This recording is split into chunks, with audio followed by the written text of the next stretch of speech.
Good day, everybody, and welcome to my YouTube channel. Now, in this edition of Crack Physics, I'll be talking about two important but slightly difficult topics from your chapter, lenses.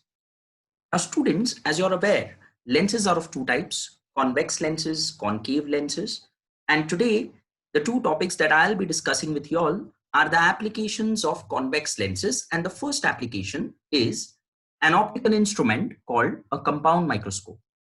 As you all are aware, compound microscope is an instrument used in labs to study minute objects like bacteria, plant cells, animal cells, WBCs, RBCs, microbes, etc., in detail. Now, these are those objects which cannot be seen with naked eyes, but compound microscope enables us to see them big and study them in detail. Now, exactly how does this happen? Let us understand in detail. To start, first of all, we need to understand the construction of compound microscope. So here we go. Compound microscope, compound, look at that word compound. Anything which is more than one is compound. So compound microscope is an optical instrument which is made up of more than one convex lens. To be precise, there are two convex lenses in a compound microscope. One lens is objective, another lens is the eyepiece. As the name suggests, objective is the lens which is towards the object, whereas eyepiece is the lens which is towards the eye.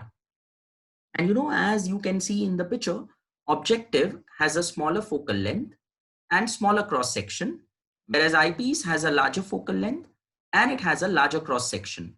Now, students, when I say cross section, I am talking about this distance. It is called as cross section. Now, both these lenses, objective and eyepiece, are fitted inside a cylindrical tube on a common principal axis, and they are fitted in such a way that the distance between them can be adjusted. Now, exactly how does this compound microscope enable us to see these minute objects in detail? Let us understand with the help of a ray diagram. And in any ray diagram, you know how to start. First of all, we need to draw a very big horizontal line. Obviously, the line is called the principal axis. Now, somewhere on the left-hand side, I'll mark a point called point O. O stands for the optical center of objective. Now, students, here I will be suggesting some measurements. If you draw as per these measurements, the diagram will be fit and nice for you all. Objective is a smaller lens. Eyepiece is a bigger lens. Remember this, smaller lens will always have a measurement of 2 centimeters. Larger lens will always have a measurement of 3 centimeters. Objective is smaller, so I draw a vertical dotted line, measurement 2 centimeters up and 2 centimeters down. With the help of a protractor, I draw a convex lens. So this is my objective lens. Now is the time to mark the focus. Again, the measurements are 2 centimeters. So from point O, 2 centimeters to the left and 2 centimeters to the right. And these two principal foci are named FO. FO stands for principal focus of the objective. So as you can see here, the measurement for a smaller lens, 2 centimeters in all direction, 2 centimeters up, 2 centimeters down, 2 centimeters to the left, 2 centimeters to the right.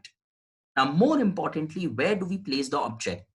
Always keep in mind, in a compound microscope, the object is always placed just beyond the focus. But for drawing purposes, I would recommend a measurement of 1 centimeter. So from focus, you take a measurement of 1 centimeter to the left and you draw an object there. I name the object as PQ. I start drawing the rays now. Ray number 1, as you know, it is the one which is parallel to the principal axis, and then it passes through the focus. Ray number 2, it is the one which passes through the optical center but goes without any deviation. And here you get the image P dash Q dash. And as you can see, the image is slightly magnified as compared to the object. And children, this is the job of objective, to give us a slightly magnified image. Now, this slightly magnified image P dash Q dash will act as an object for the eyepiece. I repeat what I said. This image P dash Q dash will now act as an object for the second lens, that's the eyepiece. So now let us start by drawing the optical center of the eyepiece. I want you to keep one measurement in mind. From Q dash, you will take a measurement of 2 centimeters to the right. And you will mark a point E. E is the optical center of the eyepiece. Now, eyepiece is a larger lens. So as I told you before, it will have a measurement of 3 centimeters in all directions. So 3 centimeters up, 3 centimeters down, you draw a lens, and 3 centimeters to the left and 3 centimeters to the right. And as you can see now, this image P dash Q dash, it is actually now the object for eyepiece. It is now within the focal length of the eyepiece. So now we can start drawing the rays. Ray number 1 parallel, passing through focus. Ray number 2 passing through the optical center without any deviation. I extend both the rays behind and I get this final big image P double dash Q double dash. Now, my dear students, I want you to look at this object PQ and consider this object PQ as a small minute bacteria which I am not able to see with my naked eye. But if I see it under a compound microscope, then the image of this bacteria which is visible to me, it is this big. So don't you think I can study this bacteria in detail? Yes, right? And this is what a compound microscope does. It helps us to see minute objects which otherwise we would not be able to see. Similarly, the second optical instrument for today is astronomical telescope. Now students, the word astro means space. So astronomical telescope is an instrument which is used to observe objects in space, all those celestial objects out in space, stars, planets, comets, galaxies, etc., etc., etc. I can see them, I can study them in detail with the help of astronomical telescope. Now, unlike microorganisms, stars are huge, but the problem is they are very, very far away, and that's why they only look like points. So now how do we see those point stars big? With the help of these astronomical telescopes, and let us study this in detail. Again, construction first. So there are two convex lenses again. One lens is objective, another lens is eyepiece. Objective is obviously the lens which is closer to the object. Eyepiece is the lens which is closer to the eye. But here, there is a difference. From compound microscope, this is exactly opposite.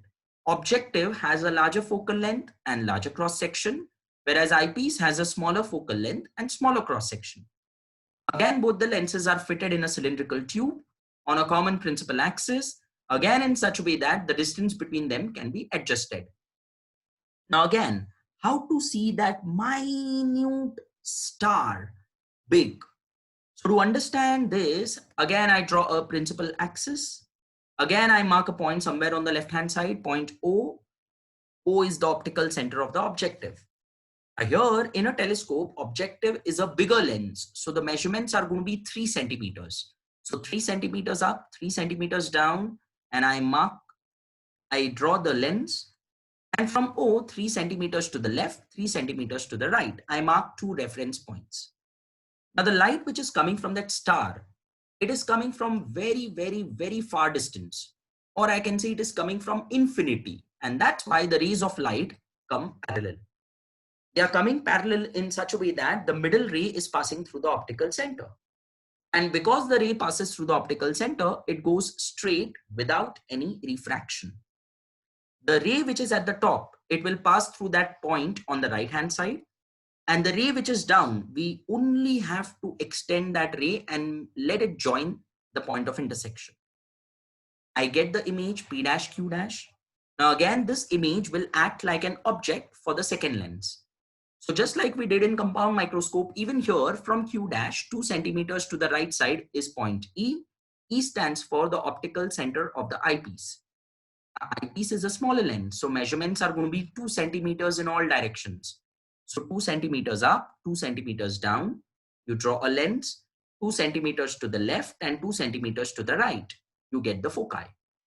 Again, I start drawing the rays. Ray number 1, parallel, passes through focus. Ray number 2, passing through the optical center, going straight. And if I extend them behind, I get parallel rays, which means the image of that point star is highly, highly magnified if I watch it under an astronomical telescope. Children, this is how a compound microscope and an astronomical telescope work. And this is how we can study their working with the help of a ray diagram. I hope you liked the video. I hope you understood both the concepts, both the ray diagrams. And I hope you will practice these ray diagrams watching these videos. For more videos, subscribe to my channel and press the bell icon. Thank you. Bye-bye.